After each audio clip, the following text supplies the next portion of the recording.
તમારી મા બેનને આ ગાળો બતાવી શકો એટલી પણ તાકાત છે તમારા કે જો મેં આવી ગાળો દીધી?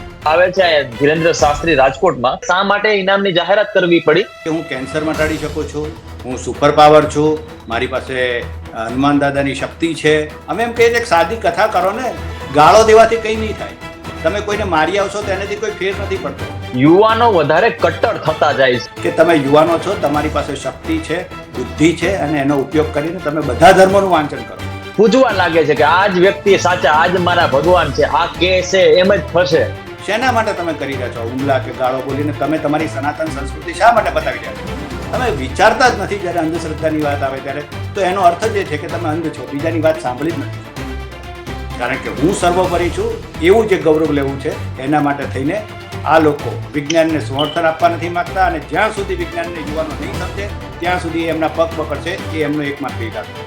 યુવાનો સનાતનના નામે કેમ ઉગ્ર થઈ જાય છે? અને સનાતનનું નામ પડે છે એટલે શું કટ્ટરતા એવી તો શું આવી જાય છે એનામાં અંદર? સોનું અને સત્ય બંને હંમેશા ગમે તેટલું દબાવો, સાચું જ રહેશે.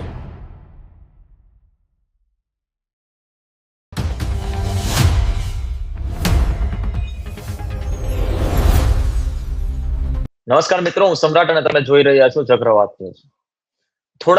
ઘણા સમયથી એક વિવાદ ચાલી રહ્યો છે અને આ વિવાદ છે જે બાબા બાગેશ્વર છે ધીરેન્દ્ર શાસ્ત્રી, તેને લઈને. બાબા બાગેશ્વર ધીરેન્દ્ર શાસ્ત્રી રાજકોટમાં એક લોક દરબાર યોજવાના છે અને આ જ્યારે જાહેરાત કરવામાં આવી ત્યારથી લઈને અત્યાર સુધી ઘણા બધા રેશનાલિસ્ટ છે જે અંધશ્રદ્ધામાં નથી માનતા એવા લોકો છે, અને જે સામાન્ય લોકો એવા છે કે જે ધર્મ અને શ્રદ્ધા અને અંધશ્રદ્ધામાં ભેદ જે છે એ માની રહ્યા છે, એ પણ એનો વિરોધ કરી રહ્યા છે. ઘણા લોકોએ જે બાગેશ્વર છે એમના ઉપર ઇનામ પણ જાહેર કર્યું છે કે જો અમે કહીએ છીએ એ કરી દે તો અમે એમને આ પ્રકારનું ઇનામ આપશું. આ તમામ મુદ્દે એક વ્યક્તિ, બીજા એક એડવોકેટ છે પિયુષ જાદુગર, કે જેઓ રેશનાલિસ્ટ છે અને અંધશ્રદ્ધાને લઈને પ્રવૃત્તિઓ થાય છે તેને લઈને હંમેશા તેઓ અગ્રેસર હોય છે. અમારી સાથે જોડાયા છે જાદુગર. પિયુષભાઈ, આપનું સ્વાગત છે ચક્રવાત ન્યૂઝમાં. પિયુષભાઈ, તમે જે બાગેશ્વર આવે છે ધીરેન્દ્ર શાસ્ત્રી રાજકોટમાં, તેને લઈને તમે એક ઇનામની જાહેરાત કરી છે. શું છે, શા માટે ઇનામની જાહેરાત કરવી પડી અને કેવી રીતે અંધશ્રદ્ધા ફેલાવે છે લોકોમાં? પહેલી વસ્તુ તો એ છે કે આપણા દેશમાં નહીં પણ ગુજરાતમાં સૌથી વધારે કથાકારો આપણે ત્યાં છે ગુજરાતમાં. આજ સુધી કથાકારોનો વિરોધ કરવા માટે કોઈ રેશનાલિસ્ટ ઉતર્યો હોય એવું બન્યું નથી. તો એવું શું છે કે બાબા બાગેશ્વરની કથા સામે કોઈ વાંધો ન હોવા છતાં આપણે એનો વિરોધ કરી રહ્યા છીએ? રેશનાલિસ્ટો એનો વિરોધ કરી રહ્યા છે, જાગૃત લોકો એનો નાગરિક તરીકે વિરોધ કરી રહ્યા છે. તો મહત્વની વસ્તુ એ છે કે ખાલી કથા નથી, કથાની સાથે સાથે જાદુને મિક્સ કરે છે અને એ જાદુ દ્વારા એવું બતાવે છે કે હું કેન્સર મટાડી શકું છું, હું સુપર પાવર છું, મારી પાસે હનુમાન દાદાની શક્તિ છે, અને હનુમાન દાદાની મૂર્તિ પણ ખિસ્સામાંથી કાઢીને બતાવે છે. તો હનુમાનજીના નામે, કોઈ સુપર પાવર કરવાના નામે જો કોઈ વ્યક્તિ ચમત્કાર કરવાનો દાવો કરતો હોય અથવા તો તેવી પ્રચાર પ્રસાર કરતા હોય, તે ગુજરાતના બ્લેક મેજિક એક્ટ જે નવો 2023માં બનાવવામાં આવ્યો છે, અંધશ્રદ્ધા દૂર કરવા માટે આપણી ગુજરાત સરકારે ભૂપેન્દ્રભાઈ પટેલે બનાવ્યો છે, એ એક્ટ મુજબ ગુનો બને છે. કોઈ પણ સામાન્ય નાગરિકને જો ગુનાની માહિતી મળે અથવા તો ગુનો થવાનો છે એવી જાણકારી મળે તો એની જાણ પોલીસને કરવાની ફરજ છે. અમે એ અંગેની કાર્યવાહી કરી છે. અમારી સંસ્થા બંધારણની કલમ 51(હ) નીચે લોકોને જાગૃત કરવા, લોકોને વૈજ્ઞાનિક અભિગમ તરફ અને અંધશ્રદ્ધામાં ડૂબે નહીં એ માટે કાર્ય કરવા માટે અમે પ્રયત્ન કરીએ છીએ. હું 60 વર્ષની ઉંમર થઈ છે મારી, અને મારા ફાધર 80 વર્ષે મૃત્યુ પામ્યા. અમારી 2 પેઢીથી અંધશ્રદ્ધા દૂર કરવા માટેનું કામ થાય છે. ચમત્કારોના પર્દાફાશ નામે અમે ગુજરાતની દેશભરમાં બધી જ જગ્યાએ કાર્યક્રમો કરીએ છીએ. અને એમાં કોઈ પણ વ્યક્તિ એમ કહેતા કે પીરની બેડી કઈ રીતે તૂટે છે તો અમે બતાવીએ છીએ. લોકો એમ કહે છે કે અંગારા ઉપર કેટલાક મૌલવીઓ ચાલતા હોય છે તો અમે એ પણ બતાવીએ છીએ કે કઈ રીતે થાય છે. લોકો ગરમ તેલમાં હાથના નાખીને પૂરી કાઢતા હોય છે તો એ પણ અમે બતાવીએ છીએ. કેટલાક લોકો એમ કહે છે કે ભાઈ આરસની મૂર્તિમાંથી પાણી ઝરે છે, અમી ઝરણા થાય છે, તો અમે એ પણ ખુલ્લું પાડીએ છીએ. અને કેટલાક લોકો એમ કહે છે કે ભાઈ લોહીના ટપકા પડ્યા છે મૂર્તિ ઈસુ ખ્રિસ્તની કે નહીં, તો અમે ત્યાં પણ ચકાસણી કરીએ છીએ. પણ વસ્તુ એ છે કે અમારી પાસે માહિતી આવે તો અમારી પાસે કોઈ માહિતી ન હોય અને લોકો ઘરના ખૂણામાં કરતા હોય અથવા તો કોઈ વ્યક્તિને ખબર હોય પણ એ અમને જાણ નથી કરતી ત્યાં સુધી અમને ખબર નથી હોતી. તો મહત્વની વસ્તુ એ છે કે આ દુનિયામાં દરેક વ્યક્તિએ પોતાના ફાજલ સમયમાં કંઈક લોકસેવા કરવી જોઈએ અને અમે એક જ વસ્તુ પકડી છે કે ભાઈ લોકોની અંધશ્રદ્ધા દૂર કરવી. આપણા દેશમાં ઘણા બધા યુવાનો છે, ઘણા લોકો બેકાર પણ છે અને ઘણા લોકોની પાસે કામ પણ નથી, તો એમને પણ એક સમસ્યા ઉપાડી લેવી જોઈએ કે હું આજે દહેજ વિશે કામ કરીશ. કોઈ રક્તપિત્ત માટે કામ કરે છે, કોઈક ટીબી દૂર કરવા માટે કામ કરે છે, કેટલાક એઇડ્સ અટકાવવા માટે કામ કરે છે, કેટલાક બાળકો ઓછા કરવા માટે કામ કરે છે ફેમિલી પ્લાનિંગના. તો દરેક યુવાને કંઈક એક કામ કરવું જોઈએ. મારા પિતાજી એવું કહીને ગયા કે તમારે જિંદગીમાં એવું કંઈક કામ કરવાનું કે તમારી લાશ બળે ત્યાં સુધી લોકો વાતો કરવા જોઈએ કે આ માણસે શું કર્યું હતું. તો કંઈક કરો જિંદગીમાં યુવાનોએ. ગાળો દેવાથી કંઈ નહીં થાય. તમે કોઈને મારી આવશો તો એનાથી કોઈ ફેર નથી પડતો, પણ તમારે એ યાદ રાખવાનું છે કે સોનું અને સત્ય બંને હંમેશા ગમે તેટલું તપાવો સાચું જ રહેશે. તો એ અનુસંધાને જો બાબાની પરીક્ષા લેવામાં આવે કે બાબાની ચકાસણી કરવામાં આવે તો એમાં ખોટું શું છે? પોલીસ પણ આ શંકા કરે છે ત્યારે આરોપી પકડાય છે. તો રેશનાલિસ્ટો સત્ય શોધવા માટે પ્રયત્ન કરે છે. જો બાબા ત્યાં કથા કરવાના હોય તો અમને કોઈ વાંધો નથી, અમારે ત્યાં જવાની જરૂર નથી અને અમારે પોલીસને ફરિયાદ કરવાની પણ જરૂર રહેતી નથી. અમે તો ટીવી મીડિયા ઉપર જે કંઈ લોકો એ બોલે છે, વિડીયો બતાવે છે અને વિડીયો બનાવ્યા છે બીજા રાજ્યમાં, એ ઉપરથી કહીએ છીએ કે બાબા કૌભાંડી છે, બાબા જાદુગર છે, બાબા ટ્રીક કરે છે અને લોકોને ભરમાવે છે. અમે એમ કહીએ છીએ કે સાદી કથા કરો ને, તમે ભગવાનનો પ્રચાર પ્રસાર કરો, અમને કોઈ વાંધો નથી. પણ તમે એમ કહો કે હું હનુમાનજીને સાક્ષાત કરીને બેઠો છું, તો પછી હું કહું છું કે ભાઈ સમ્રાટભાઈ છે ચક્રવર્તીના સ્ટુડિયોમાં આવી જાઓ ઉડતા ઉડતા. તમારે ક્યાં પેટ્રોલ ડીઝલની ડિફેન્ડર વાપરવાની જરૂર છે? તમે આવીને પરચો આપો ને, સીધી વાત છે. વસ્તુ એ છે કે સત્ય માટે જ્યારે તમારી પોતાની ઉપર વસ્તુ આવે છે ત્યારે તમને બહુ દુઃખ થાય છે કે હું ખોટો ન જ હોઈ શકું. આ માનવ સહજ લાગણી છે. જ્યારે આપણે અમદાવાદના ટ્રાફિકમાં કોઈ પણ પોલીસ વાળા આપણને હેલ્મેટ વગર પકડ્યા છે તો સામાન્ય રીતે આપણી પ્રતિક્રિયા શું હોય છે? તમે પેલાને કેમ પકડતા? જો પેલો જાય છે એટલે પણ તું પકડાનો છે એ તો સ્વીકાર. મહત્વની વસ્તુ એટલી જ છે કે આપણે ગુનાઓ સ્વીકારવા તૈયાર નથી હોતા. અમે વિજ્ઞાન વાળા એવું કહીએ છીએ કે આ વિજ્ઞાન સનાતન સત્ય નથી, પણ કાલે કંઈક નવું શોધાણું તો અમે એ પણ સ્વીકારીશું. બરાબર છે? તો જે કંઈ નવું પરિવર્તન આવે એનું નામ સ્વીકારવું જોઈએ, નવું પરિવર્તન આવે એને સ્વીકારવું જોઈએ. અને હું તો એવું કહું છું કે ધર્મમાં પણ જૂના જમાનામાં જ્યારે લખાણો હશે ત્યારે એમાં જે વસ્તુ લખી હતી એ જરૂરી હતી. માનો કે પહેલાના વખતમાં કોઈ પણ જગ્યાએ જઈએ તો આપણે જ્યારે રણ જેવો વિસ્તાર છે તો ત્યાં આખો દિવસ યુદ્ધ થતા હતા સવારથી સાંજ સુધી. તો ત્યાં એવા નિયમો હતા કે તમારે એવી રીતે ઉપવાસ કરીને તમારા શરીરને ઘડવાનું કે સવારથી સાંજ સુધી પાણીનું ટીપું પણ નહીં પીવાનું, થૂક પણ નહીં ગળવાનું. કેમ? કેમ કે ત્યાંની જરૂરિયાત એવી હતી કે લડવા બેઠા હોય ત્યારે પાણી પીવા ના મળે. તો શારીરિક તમારી શક્તિ વધે એના માટે એ વખતે થયું હતું. પણ અત્યારે શું છે? અત્યારે તો બોમ્બ ધડાકા થાય છે. અત્યારે કઈ તલવાર લઈને લડવા જવાનું નથી. તો પરિવર્તન આવી ગયું છે, તો પરિવર્તનને સ્વીકારવાનું પણ તૈયારી હોવી જોઈએ. આપણે બધું જ કહીએ છીએ કે અમારા શાસ્ત્રમાં બધું છે, તો તમને નવી શોધ કરતા કોણ રોકે છે? શોધો ને. બીજા શોધી નાખે છે ત્યારે તમે એમ કહો છો કે આ તો અમારા લખ્યું છે, શાસ્ત્રમાં લખ્યું હતું, અમારે તો વર્ષોથી ચાલે છે. હા, તમારી પાસે છે, તમારા ઘરમાં છે, તમે શાસ્ત્ર જાણકાર છો, તો તમારામાંથી કોક તો સંશોધન કરો. ફક્ત ફૂંક મારીને બાટલી જ આપવાની કે જાઓ સારું થઈ જશે, અને તમને જયારે બીમાર પડે ત્યારે તમે પરદેશની દવા કરવાની. એટલે ઘણા બધા એવા નથી રાખતા, લોકો એ જાણતા નથી. બસ એને તો એવું છે કે મારું દુઃખ દૂર થઈ જાય એના માટે હું પગમાં પડી જાઉં. લોકોને શોર્ટકટ જોઈએ છે કે મારું દુઃખ દૂર કરવાનું. પણ એ ખબર અને ઘણા બધા બાબા તો એવાય છે પિયુષભાઈ કે ઘણા બધા બાબા તો એવા પણ આવ્યા છે કે ભાઈ એ પોતાના બીજાના દુઃખ દૂર કરે છે પણ પોતાના દીકરાને કે પોતાને કઈક મજા ન હોય એટલે હોસ્પિટલ જવું પડે છે. હા, અરે જાતે જાય છે ને. આપણે ઘણા બધા ફોટા જોયા છે કે લોકોને મોઢે ઓલા નાકે બાંધેલું હોય છે અને શ્વાસ લેતા હોય વેન્ટિલેટર ઉપર, પરદેશમાં જઈને ઓપરેશન કરાવે છે કેન્સરના ને એના. તો થાય છે આવું, પણ સ્વીકારવું નથી. વસ્તુ એ છે આ બધી બીજી વસ્તુ એ પણ છે પિયુષભાઈ કે રાજકોટમાં આજે આખી મુદ્દો ચાલી રહ્યો છે અને બે ગ્રુપ પણ બની ગયા છે, પણ એમાં ક્યાંક ને ક્યાંક એવું કેમ લાગે છે કે ભાઈ યુવાનો વધારે કટ્ટર થતા જાય છે, કોઈને વ્યક્તિવાદી થઈ જાય છે, કે એને વ્યક્તિને પૂજવા લાગે છે કે આ જ વ્યક્તિ સાચા, આ જ મારા ભગવાન છે, આ કે છે એમ જ થશે, બરોબર. અને એને લઈને એ વિચારતા નથી, એ ઝોમ્બી બની જાય છે એક ટાઈપના, કે એને ખાલી માત્ર એક જ વિચાર આવે છે કે આ જે વ્યક્તિ કહે છે ને એ જ સાચું, બાકી બધા ખોટા. આવું કેમ થાય છે યુવાનોમાં ખાસ કરીને? યુવાનો ફક્ત કટ્ટરવાદી બને છે એના માટે કારણ કે બીજું વિચારતા નથી.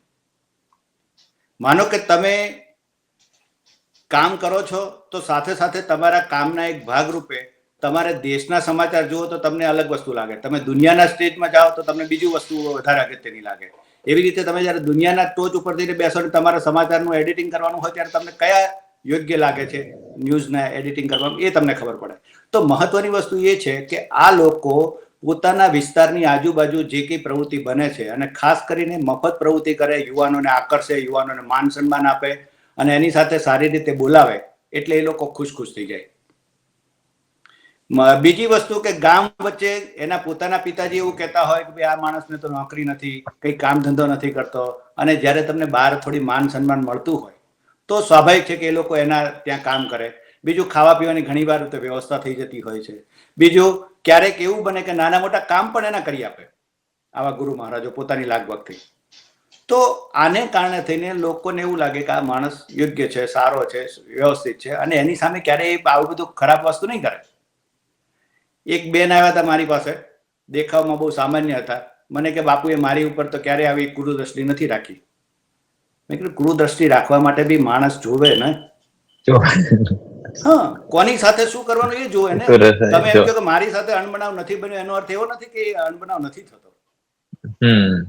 એટલે પરિસ્થિતિ એ છે કે આપણે જોઈએ છીએ કે આપણા દેશમાં સાબિત થઈ ગયું છે તો પણ લોકો જેલમાં જઈને પણ લે છે ને, પગે લાગવા જાય. તો હવે યુવાનોને આપણે શું કહી શકીએ? હું મારો જ એક કિસ્સો કહું તમને. વકીલ તરીકે એક યુવાન મિત્ર પીપીની પરીક્ષામાં પાસ થયા તો છેક દર્શન કરવા માટે ત્યાં રાજસ્થાન ગયા અને પછી મેઇન પરીક્ષામાં નાપાસ થયા. એટલે મેં કીધું કેમ હવે ના ગયા? બાપુએ તમારે ના પાડી હતી કે ભાઈ આને હવે પીપી તરીકે મોકલવાની જરૂર નથી. પહેલી પરીક્ષામાં તમે તમારી મહેનતથી પાસ થયા છો છતાં તમે ક્રેડિટ આપવા માટે ત્યાં બીજા પાસે ગયા. તો આવું થાય છે ત્યારે અમે યુવાનોને કહીએ છીએ કે હવે તમારી આંખો ખોલો. કમસે કમ તમે જે પરિસ્થિતિમાં જાઓ છો ત્યારે તમને ભલે કદાચ ખબર ના હોય. હું 60 વર્ષે બોલું છું, મારા પિતાજી 80 વર્ષ સુધી કામ કર્યું છે. હું જવાનીના જોરમાં ને તોરમાં નથી બોલતો. અમે અનુભવ લઈને આ બધું કહીએ છીએ. અને કેટલાક લોકો હમણાં વાત કરતા હતા, મારી વોલ ઉપર આવીને કહેતા હતા પ્રસિદ્ધિ માટે કરે છે. મારે શેની પ્રસિદ્ધિની જરૂર છે? 60 વર્ષે માણસને શું જોઈએ? મારા ઘરમાં મોટું ટીવી છે, એસી છે, બંગલો છે, ગાડી છે. હું શાંતિથી બેઠો ટીવી ના જોઉં કે આ બધાની ગાળો ખાવા જાઉં? અને આ એ લોકો છે કે જે લોકો પોસ્ટ પણ બરાબર વાંચતા નથી. આ એ લોકો છે કે જે પોસ્ટ પણ બરાબર વાંચતા નથી અને હાથમાં ધગધગતા સળિયા પકડાવાનું કોને કીધું અને પિયુષભાઈનો શું પડકાર છે એ પણ નથી જાણતા. તો મહત્વની વસ્તુ એ વિચારો કે જો આટલી નાની પોસ્ટમાં પણ જો એટલી ભૂલ કરતા હોય તો એને કેવી રીતે હું સમજાવી શકું કે તમે શું કરી રહ્યા છો? કારણ કે એને વાંચવાનો સમય જ નથી. એને તો બસ મારા ગુરુનું કીધું એટલે પતી ગયું. એને બીજું મગજમાં બીજું કંઈ આવતું જ નથી. કેમ કે એ ફક્ત એક જ વસ્તુની વાંચે છે. અમે એમને એટલું કહેવા માંગીએ છીએ કે તમે યુવાનો છો, તમારી પાસે શક્તિ છે, બુદ્ધિ છે અને એનો ઉપયોગ કરીને તમે બધા ધર્મોનું વાંચન કરો અને પછી નિર્ણય લ્યો કે શું સાચું છે ને શું ખોટું છે અને કેટલું બાદ કરવા જેવું છે ને કેટલું ઉમેરવા જેવું છે એ પણ શોધો. અમે ધર્મના વિરોધી નથી. ધર્મ શાંતિ માટે છે, મરવા માટે નથી. ધર્મને કારણે થઈને તમે ગુનો કરો, તમે કોઈની ઉપર હુમલો કરો, રેશનલિસ્ટ ઉપર હુમલો કરો, પીપળિયા ઉપર હુમલો કરો, જાથા ઉપર હુમલો કરો, તમે જેલમાં જતા રહ્યો. શું પણ તમને મળ્યું?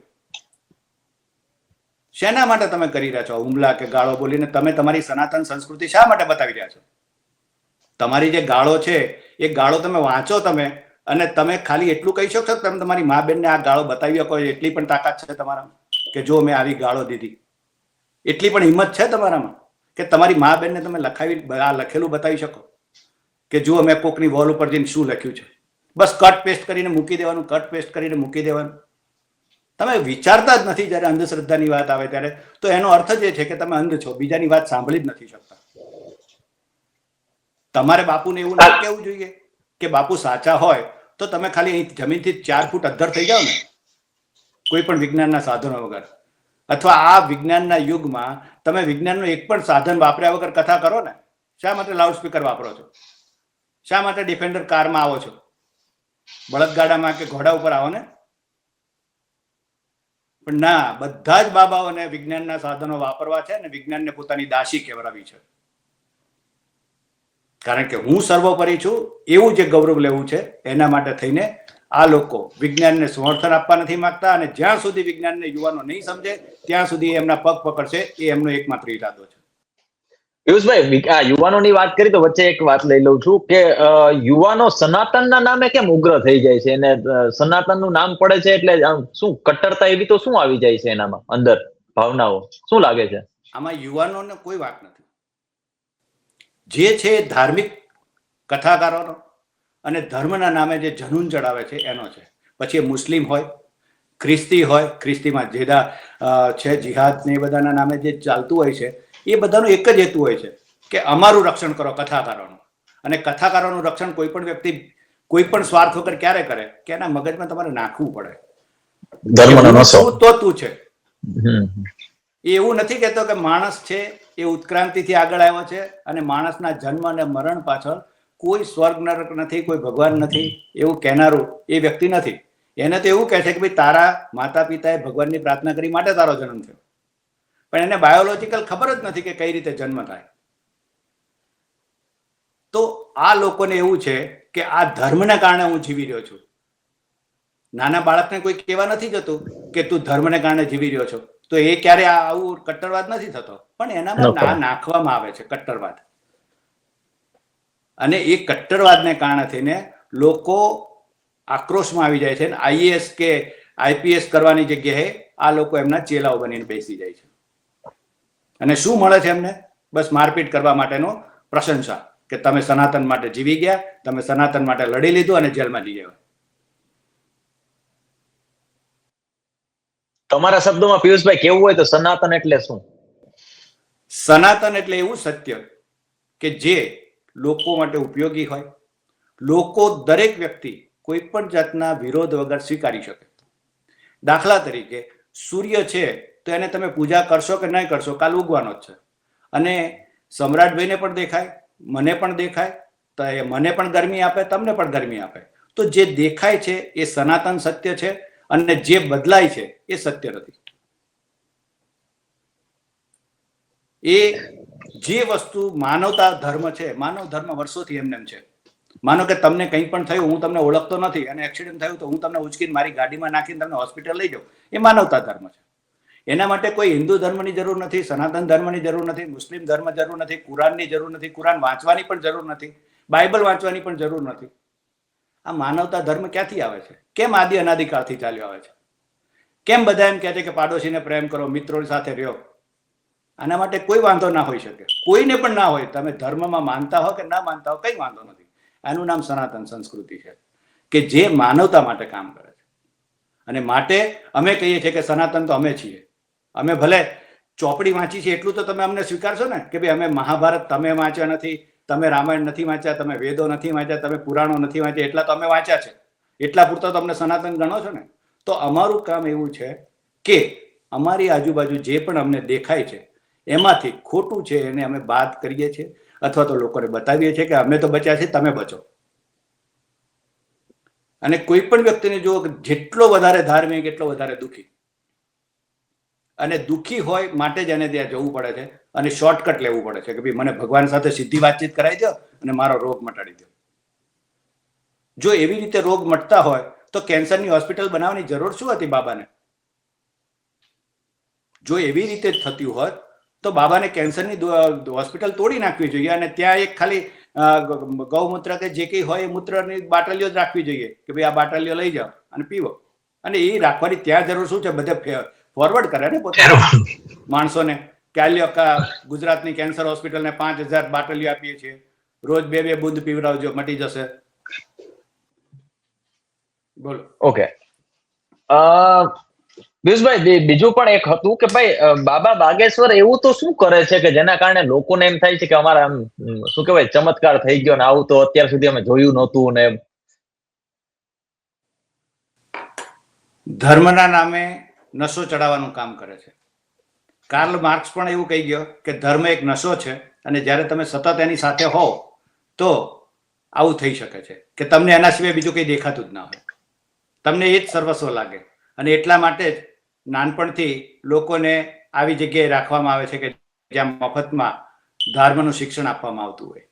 અને એનું કારણ એ છે કે તમારે બીજું કંઈ વિચારવાનું જ નહીં. તમારે અમે જેટલું કહીએ છીએ એટલું જ સાચું છે, ને એ જ સનાતન સત્ય છે એવું સ્વીકારી લેવાનું. તમે આજે જુઓ ગુજરાતમાં શું પરિસ્થિતિ છે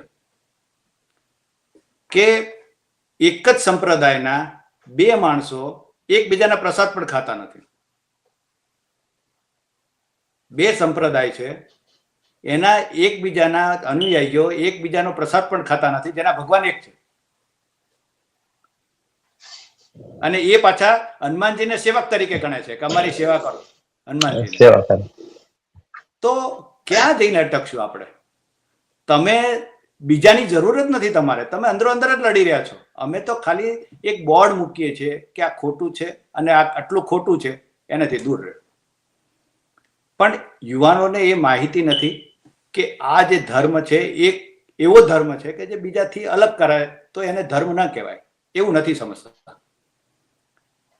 જે માણસ માણસ વચ્ચે ભેદ રેખા ઊભી કરે, જે માણસ માણસ વચ્ચે માણસ ન રહેવા દે અને એમ કે સનાતની હોય એ જ માણસ કહેવાય, બીજો માણસ ન કહેવાય, અધર્મી, તો એ ધર્મ નથી.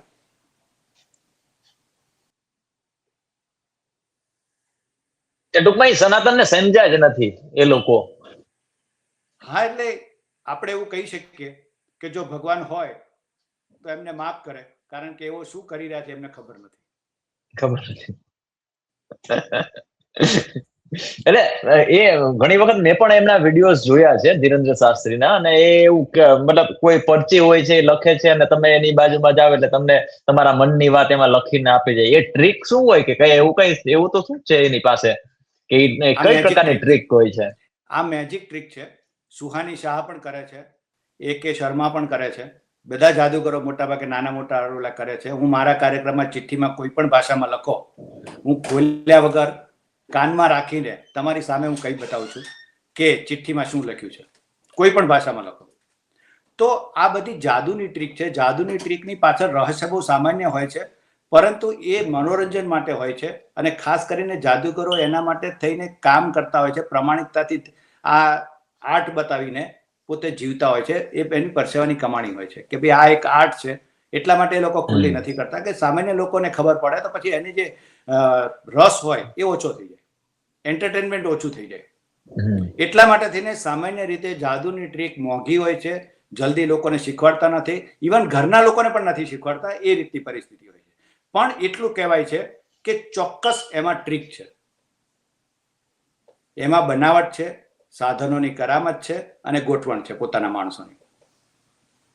આપણે હિપ્નોટિઝમના નામે લોકોને જાદુગરો નચાવતા હતા. કોર્ટમાંથી સ્ટે આવ્યો, હિપ્નોટિઝમ બંધ થઈ ગયું, કારણ કે MD સાયકાટ્રિસ્ટ ડોક્ટરો સિવાય હિપ્નોટિઝમ કોઈ કરી શકતું નથી. અને 2 મિનિટમાં કોઈ આમ કરે અને તમને કોઈ વ્યક્તિ મિથુન ચક્રવર્તીની જેમ ડાન્સ કરવા માંડે તો એ યોગ્ય નથી, થાય જ નહીં. મેં જ્યારે ક્યારેય ડાન્સ જ ના કર્યો હોય જિંદગીમાં તો મારા પગ એવી રીતે ઉપડે જ નહીં. તો જે વસ્તુ હું નૈતિક રીતે મારા જીવનમાં નથી કરી શકતો એ ક્યારે તમે સ્ટેજ ઉપર ન કરાવી શકો, અને એ સ્ટેજ શો બંધ થઈ ગયા બધા. તો આવી રીતે કેટલીક જાદુની ટ્રીક શીખીને કેટલાક લોકો હવામાંથી સોનાની વીંટી કે સોનાનો ચેન કાઢતા હતા. એ સામાન્ય માણસને ના આપે. કબૂતર કાઢે અંદરથી, હીરાજડિત વીંટી હોય, ઘડિયાળ હોય, પણ સામાન્ય લોકોને રાખ મળે. પણ રાખથી લોકો એટલા બધા અવલા થઈ જાય, ઓહો મને રાખ મળી ગઈ, અને એનું બ્રેઇન વોશ શરૂ કરવાનું શરૂ થઈ જાય. અને ઘણી બધી વાર શું છે કે તમે પોતે તમારા મનને હિલિંગ આપો છો કે મને સારું થઈ રહ્યું છે, સારું થઈ રહ્યું છે, તો ઓટોમેટિક આ સાયકોલોજીકલ છે કે તમને સારું થઈ જાય. અને કેટલાક રોગો તો એવા હોય છે, દાખલા તરીકે મોઢામાં પડેલા ચાંદા, કે તમે દવાખાને જાઓ કે ના જાઓ 3-4 દિવસ પછી સારું થઈ જાય. શરદી, કે એમાં એવું છે કે 3-4 દિવસ સુધી તમે કઈ પણ જાતની દવા ના તો પણ સારું થઈ જાય. તો આવા કેટલાક માનસિક રોગો પણ છે કે જે આવી ઘરની બહાર નીકળવાથી અથવા તો પ્રવાસ પર્યટન કરવાથી મટી જાય છે અને એનો લાભ આ લોકો લે છે. આ પેલા પિયુષભાઈ એક કિસ્સો આવ્યો હતો, લગભગ 1 વર્ષ જેવું થઈ ગયું. વડોદરામાં વિજ્ઞાન જાથાના જે જયંત પંડ્યા છે એ પણ ત્યાં મુલાકાત લઈ ગયા હતા. વડોદરામાં એક જગ્યાએ સાંઢળીની દશામાની સાંઢળી હતી ને એમાં એ કંઈક આંખમાંથી કે કાનમાંથી એને ઘી નીકળતું હતું, એવો કઈક કિસ્સો હતો વડોદરાનો. અને જયંતભાઈ ત્યાં પહોંચ્યા, એમણે પર્દાફાશ કર્યો કે આવું ખરેખર શક્ય છે જ નહીં ને, આવું હોય જ નહીં. પોલીસની ટીમ સાથે ગયા. ત્યારે લોકોએ કઈ બોલ્યા નહીં, પરંતુ બીજે દિવસે ફરીથી એ ચાલુ થઈ ગયું.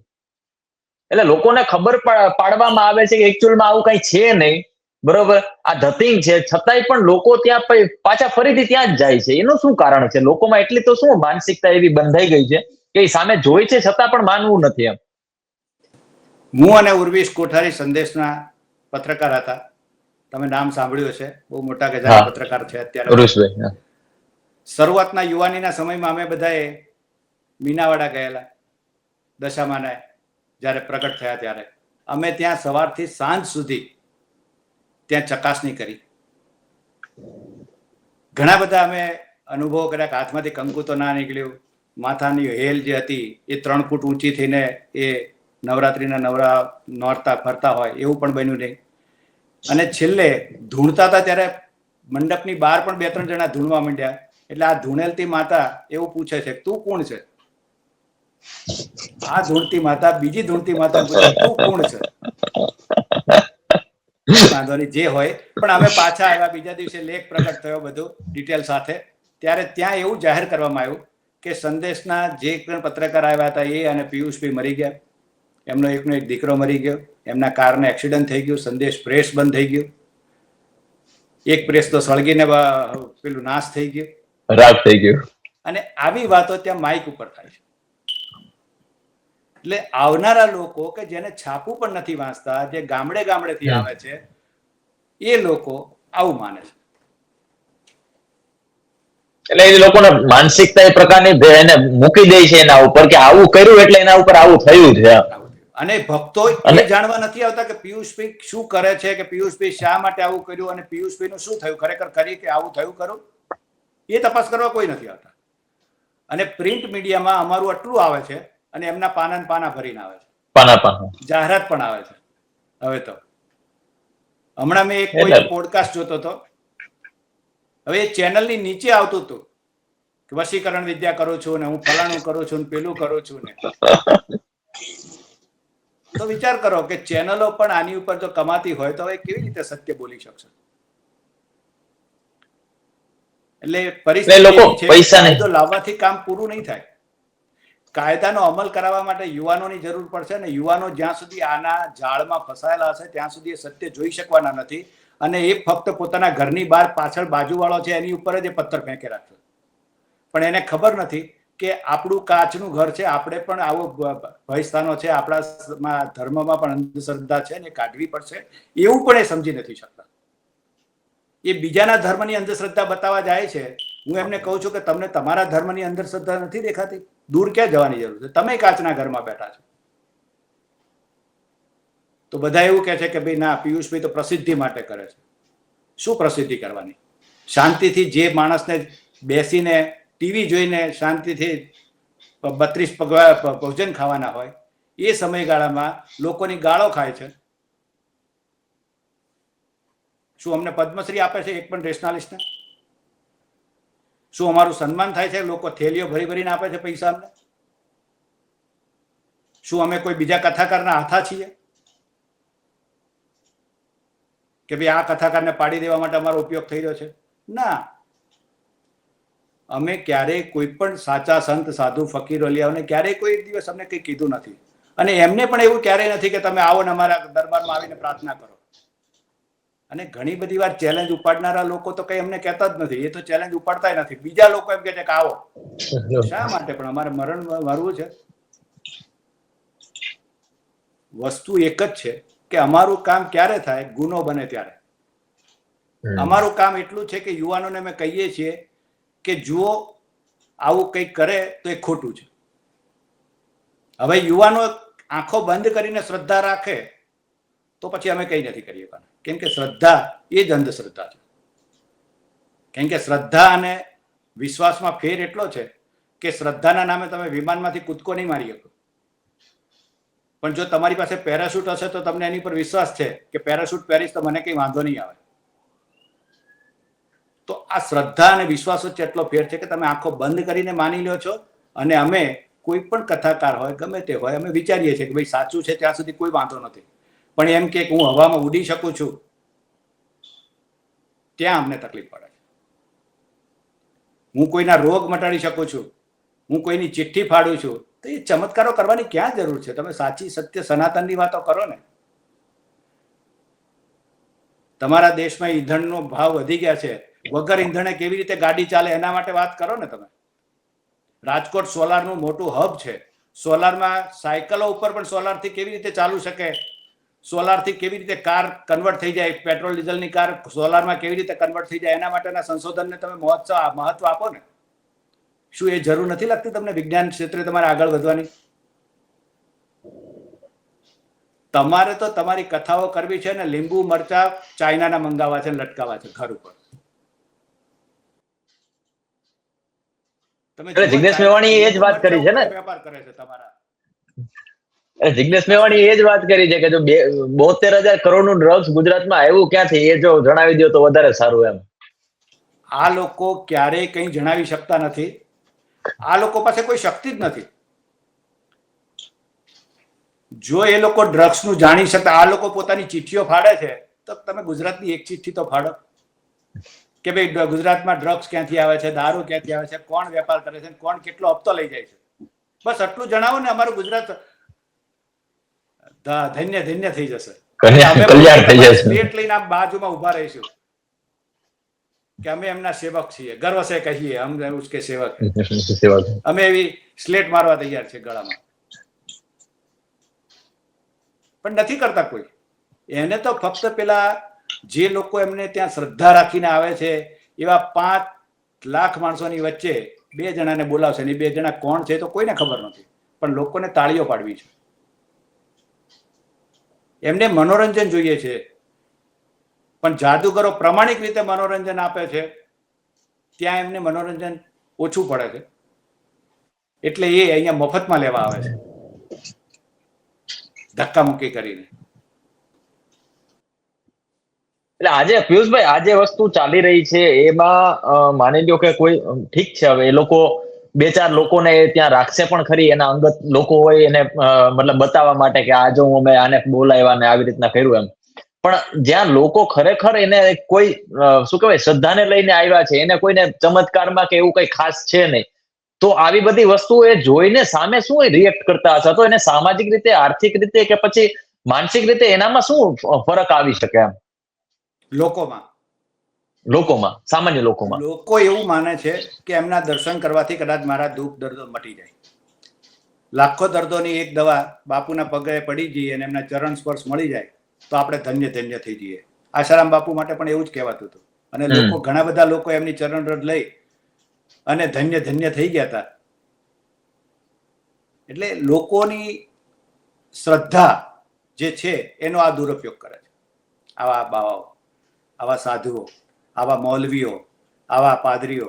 આ લોકોની શ્રદ્ધાનો વેપાર કરે છે, અને ઘણી બધી વાર એવું એ જે ચકાસણી કરતા હોય છે કે આ મૂત્ર પીવે છે, આ ગોબર ખાય છે, અને પછી એની ઉપર નક્કી કરે છે કે આ કેટલો માનસિક રીતે સ્ટ્રોંગ છે, કે એની પાસે આપણે શું શું કામ કરાવવું. આદિકાળમાં જ્યારે માણસ પાસે બુદ્ધિ નહોતી ને ત્યારે ક્યારે એને મૂત્ર પીધું નથી કે ગોબર ખાધું નથી. તો અત્યારે ભણેલો ગણેલો 21મી સદીમાં એઆઈના યુગમાં માણસ મૂત્ર પીવા જાય કે ગોબર ખાવા જાય તો તમે વિચારી શકો છો કે એની પાસે તમે શું ન કરાવી શકો.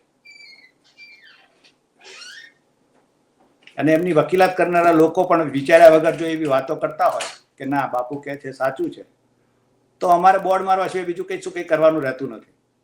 કેમ કે હું કોઈ પણ વ્યક્તિને આજે કૂવામાં પડતો બચાવીશ તો કાલે બીજા દિવસે રાત્રે આવીને પડશે. તમે ક્યાં સુધી બચાવશો? કેટલા કૂવા ઉપર બેસી લેશો? રેશનાલિસ્ટોની સંખ્યા કેટલી છે?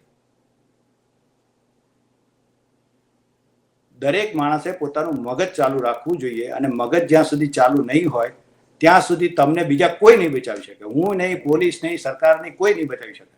તમારે બચવું છે તો તમારા પોતાના મગજથી બચવું પડશે, તમારા તર્કથી બચવું પડશે, તમારી બુદ્ધિ દોડાવવી પડશે, તમારી પંચેન્દ્રિયથી તમારે ચકાસવું પડશે, અને જે સત્ય લાગે એ તમારે સ્વીકારવું પડશે. કોઈના કહેવાથી જો તમે માની લો છો અથવા કોઈના કહેવાથી તમે લડવા પણ જાઓ છો તો એનો અર્થ એ છે કે તમારી સ્વતંત્ર બુદ્ધિ નથી.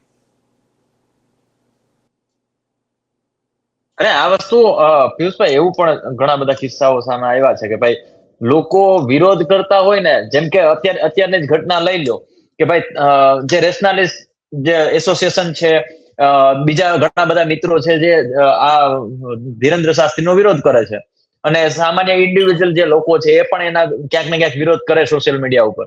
હવે થાય છે એવું કે આ જે યુવાનો છે અમુક અમુક પ્રકારના જે ખરેખર એ એમના ભગવાન માની લીધા છે, હવે એ લોકો ખુલ્લેઆમ વિરોધ કરી છે. ત્યાં સુધી કે જે રીતે આપણે શરૂઆતમાં વાત થઈ, ધમકી પણ આપી રહ્યા છે. તો આવી ઘટનાઓ જ્યારે સામે આવે ત્યારે એક રેશનાલિસ્ટ તરીકે અથવા તો જે વિરોધ કરતા તરીકે જે અંધશ્રદ્ધાને લઈને વિરોધ ચાલી રહ્યો છે એને લઈને તમારા માનસિકતા ઉપર શું ફરક પડે એમ? અમને એવું લાગે છે કે અમે બહુ વહેલા બોલીએ છીએ. હજી આ દેશમાં સ્કૂલોની જરૂર છે. કમસે કમ કોલેજ સુધીનું શિક્ષણ તો ફ્રી થાય એવી જરૂર છે, અને એ શિક્ષણ પણ એવું હોવું જોઈએ કે તટસ્થ, ન્યુટ્રલ અને બિન ધાર્મિક હોવું જોઈએ. કેમ કે તમે જો એમાં પણ ધાર્મિક શિક્ષણ મૂકી દેશો તો મદ્રેસામાં ને તમારા શિક્ષણમાં કોઈ ફેર નહીં પડે. કેમ કે એ તો કટ્ટરવાદ જ ફેલાવે છે કે અમારો ધર્મ સાચો.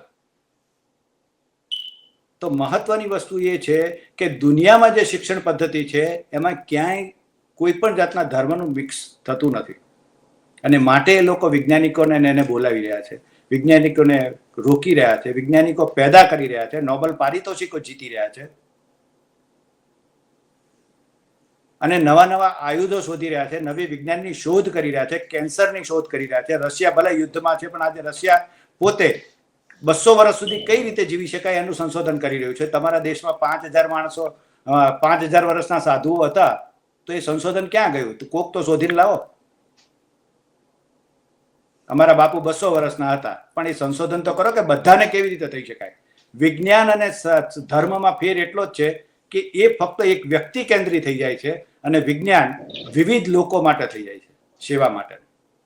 વિજ્ઞાન કોઈ એક વ્યક્તિ માટે નથી સંશોધન કરતું, અને આથી વિજ્ઞાનનો લાભ બધાને મળે છે. દાખલા તરીકે પંખો શોધાણો તો એ ફક્ત મારા પિયુષભાઈ માટે નથી, એ સમ્રાટભાઈ વાપરે, ધાર્મિક લોકો પણ વાપરે, નાસ્તિક લોકો પણ વાપરે, અને દરેક ધર્મના લોકો વાપરે. જ્યારે આ લોકો એક એવું મોટું ધર્મસ્થાન બનાવશે કે જ્યાં બહાર લખ્યું હશે બીજ ધર્મી આવવું નહીં. એક સરસ કિસ્સો મને યાદ આવે છે અત્યારે. 3 મિત્રો પરદેશ ગયા, અને 3 મિત્રોએ બહુ કમાણા પછી ઇન્ડિયામાં પાછા આવ્યા. ચલો આપણે આપણા દેશમાં જઈએ. એટલે બધાએ વિચાર્યું કે પૈસા છે, આ છે, શું કરીશું? એટલે એક જણાએ પોતાના ધર્મનું મંદિર બનાવ્યું. તે મંદિરમાં જેટલા લોકો માનતા હતા એટલા લોકો ગયા. બીજા એક મિત્રએ મસ્જિદ બનાવી, તો મસ્જિદમાં જેટલા માનતા હતા એટલે ગયા. હવે ત્રીજો મારા તમારા જેવો હતો માણસ, એને વિચાર્યું કે આ 2 ભાઈબંધો 3 ભાઈબંધો મેં સાથે જતા હતા, ક્યાંય કઈ તકલીફ નથી, અને હવે 2 જણા પોતપોતાના મહેલમાં એટલે ધર્મસ્થાનમાં જઈને બેઠા છે અને એકબીજાને મળવા નથી જતા. તો મારે એવું શું કરવું જોઈએ કે જેથી આ બધા એક જગ્યાએ ભેગા થાય, એક થઈ જાય? તો એને સુવિધા સેન્ટર ઊભું કર્યું 2 મંદિર ને મસ્જિદની સામે. જાહેર મૂત્રાલય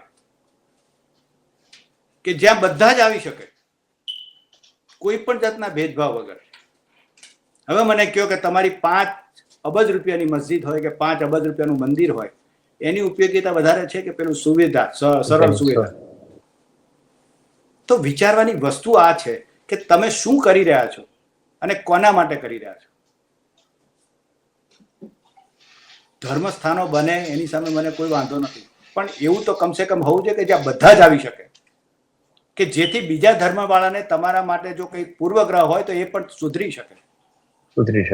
પણ જ્યાં તમે બીજા સાથે મળવા તૈયાર નથી ત્યાં તમે બીજાને અંદર આવવા પણ નથી દેતા, ત્યારે આ બધી તકલીફો ઉપસ્થિત થાય. આભાર પિયુષભાઈ અમારી સાથે જોડાવા બદલ, અને જે આ મુદ્દો છે રાજકોટ વાળો, એ મુદ્દામાં અમે એવી આશા રાખીએ કે તમે શરત હારી જાઓ, તમે જે વસ્તુ કીધી છે એવી અમે સામેથી આશા રાખીએ છીએ કે તમે હારી જાઓ. અને સમ્રાટભાઈ, હું પોતે ઈચ્છું છું કે સનાતન ધર્મનો વિજય થતો હોય તો કોઈ પણ મારપીટ કે ગાળ વગર કે દબાણ વગર બંદૂકની નાળીએ અમને પાસે ના લખાવતા, ખાલી એટલું જ કહેજો કે તમને પરચો મળી ગયો છે અને શક્ય હોય તો હું જ્યાં બેઠો છું ને ત્યાં આવીને પરચો આપી દેશે ને તો હું અહીંથી લખી દઈશ. મારામાં એટલી હિંમત છે કે સ્વીકારવાની કે ભાઈ મને પરચો મળી ગયો છે. બરાબર છે? મને અહીં આવીને પરચો આપી દેશે તો કોઈ વાંધો નથી. મારે લોકોને બતાવવા માટે નથી જવું. મને પરચો મળી જશે તો હું સ્વીકારવા તૈયાર છું. એના માટે મને કોઈ બંદૂકની નોક ઉપર બતાવવાની જરૂર નથી. અને મને મારી નાખવાથી પણ કોઈ વિચાર બદલાવાનો નથી, કેમ કે આ તો ચારવાકથી ચાલ્યું આવે છે સનાતન ધર્મમાં, કે ચારવાક પણ હતા, ગાર્ગિક પણ હતા. અને આપણા અર્વાચીનમાં જઈએ તો દયાનંદ હતા, કરશનદાસ મૂળજી હતા, નર્મદ હતા, અને ત્યાંથી પણ હજી આગળ જીવિતમાં જઈએ તો ગોરધનદાસ ચોખાવાલા, પછી સુજાત વલી, વકાણી, અબ્દુલભાઈ વકાણી, કે જે મુસ્લિમ ધર્મ વિશે પણ બોલે છે. તો આ બધા જ લોકો છે, જીવે, અહીંયા તમારી હાજરીમાં જ છે. અને હું પણ આ મારી બીજી પેઢી સાથે છું. મને ખાલી ચમત્કાર બતાવશો તો હું તૈયાર છું. અને હું આશા રાખું કે તમારી ઈચ્છા પૂરી થાય. જી પિયુષભાઈ, આપનો ખૂબ ખૂબ આભાર અમારી સાથે જોડાયેલા બદલ. અને જે ધીરેન્દ્ર શાસ્ત્રીનો જે મુદ્દો છે એ મુદ્દાને હવે કઈ દિશામાં જઈ રહ્યો છે એ તો આવનારો સમય જ બતાવશે. પરંતુ જે રીતે રેશનાલિસ્ટો બધા મિત્રો સાથે મળ્યા છે અને જે અલગ અલગ ડિમાન્ડ્સો છે, અને ત્યાં સુધી કે ગરમ સળીઓ પકડવાની પણ વાત કરવામાં આવી છે રેશનાલિસ્ટ દ્વારા. એટલે ધીરેન્દ્ર શાસ્ત્રી જો ગરમ સળીઓ પકડશે 20 મિનિટ સુધી તો પણ તેમના કોઈ ચેલા બની જશે, કે કોઈ $1001 એમને ભેટમાં આપશે, તો કોઈ બીજા મોટા 1 કરોડની ભેટ આપવામાં આવશે. બીજા અન્ય જે પિયુષભાઈ છે, પિયુષભાઈએ પણ એક ઓફર કરી છે. એટલે બધા લોકો અલગ અલગ ઓફર કરી રહ્યા છે. આ વચ્ચે જિગ્નેશ મેવાણી પણ એક ઓફર કરી છે કે ગુજરાતમાં 72,000 કરોડનું જે ડ્રગ્સ આવ્યું છે અત્યાર સુધીમાં, એ કઈ રીતે આવ્યું અને કોના માટે આવ્યું એ પણ જાણવા મળશે. અને સાથે સાથે જે ટીઆરપી ગેમ ઝોન કાંડ રાજકોટમાં થયો હતો ને, એમાં ઘણા બધા માસૂમ લોકોના જીવ ગયા હતા. તેના મુખ્ય આરોપીઓ કોણ છે, શા માટે નથી પકડાયા, તેની પણ માંગ કરવામાં આવી છે. એટલે ઓલ ઓવર જે ધીરેન્દ્ર શાસ્ત્રી રાજકોટમાં આવી રહ્યા છે, ત્યારે એક પક્ષ તેને વધાવી રહ્યા છે, તો બીજો જે પક્ષ છે એ અંધશ્રદ્ધાને લઈને તેનો વિરોધ પણ કરી રહ્યા છે. આ કાર્યક્રમને લઈને, ધીરેન્દ્ર શાસ્ત્રીને લઈને અને રેશનાલિસ્ટો જે વિરોધ કરી રહ્યા છે તેને લઈને તમારું શું માનવું છે કોમેન્ટ બોક્સમાં ચોક્કસથી જણાવજો. વિડીયો પસંદ આવ્યો હોય તો લાઇક, શેર અને સબસ્ક્રાઇબ કરવાનું ભૂલતા નહીં. નમસ્કાર.